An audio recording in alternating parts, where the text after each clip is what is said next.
What's up everybody, it's Sean here, and I'm here today to give you guys a review of the Air Jordan 14 Retro in this Laney colorway.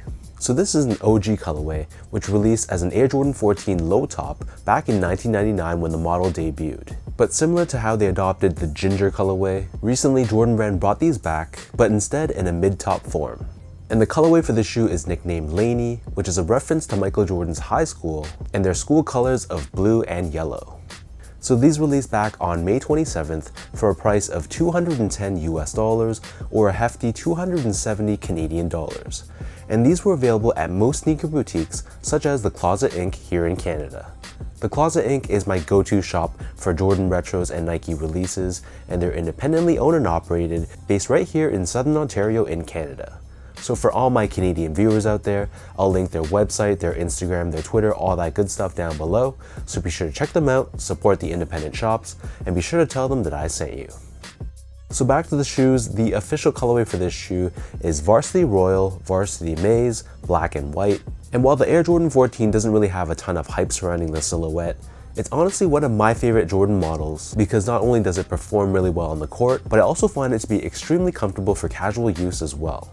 So diving into the details of this shoe, the toe box of the Jordan 14, this is covered in a black colored suede. So this suede honestly has a bit of a felt-like feel to it to the touch, so it's not the best cut of suede that I've seen. And then embroidered in the center, we have a yellow colored Jumpman. Moving downwards, covering the mid panel of the shoe, instead of that signature ribbed look that Jordan 14s usually have, for this version it's kept completely clean, so this is crafted in this smooth blue colored Nubuck. Moving downwards on the lateral side, we have this Air Jordan branding done in this Ferrari-inspired style.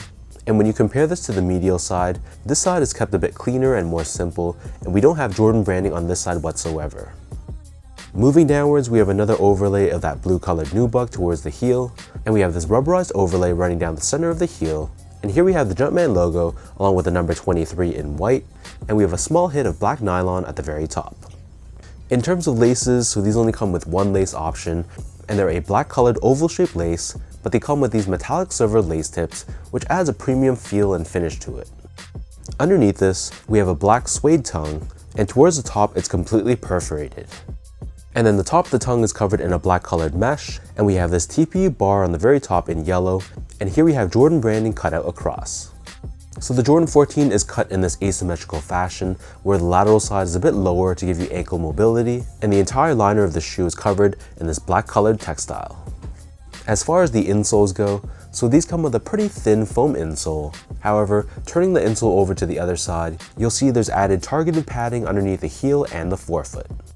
So the upper of the Air Jordan 14 sits atop a Phylon foam midsole, which is painted in this white color.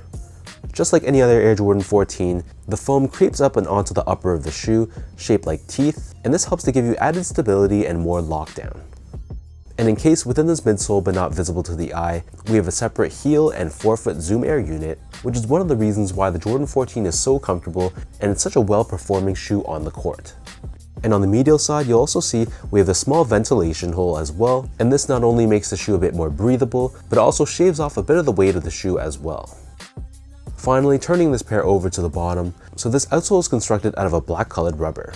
We have a yellow colored hit on the forefoot with 14 branding in Roman numerals, and we have this herringbone style traction pattern that runs from heel to toe. And underneath the rubber in the middle, we have this black colored shank plate, which helps with torsional rigidity and midfoot support, and this white colored hit on the heel, this is just exposed Phylon foam. So that breaks down the look and the construction of this pair. And for those wondering about sizing, my foot measures as a true size 10, slightly on the wider side. I got these in a size 10 and they fit me perfectly. If you have a really wide foot, you might want to consider going up a half size, but I feel like for everyone else, true to size should fit you perfectly for the Air Jordan 14. Moving on to the comfort, so the Jordan 14, like I said, is very comfortable.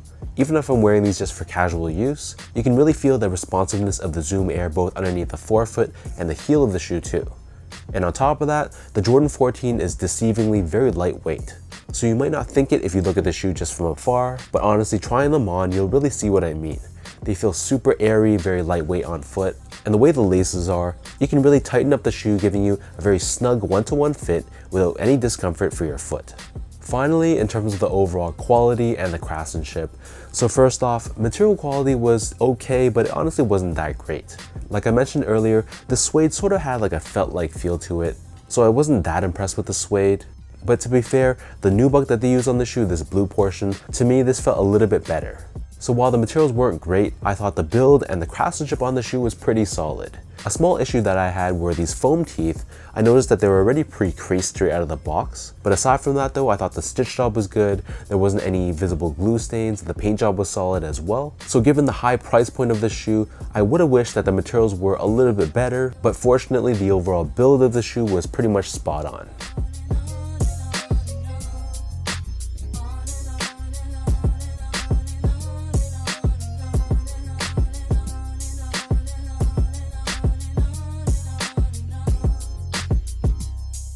So with all that out of the way now, let's toss these on feet. I'll lace them up and I'll show you guys how these look.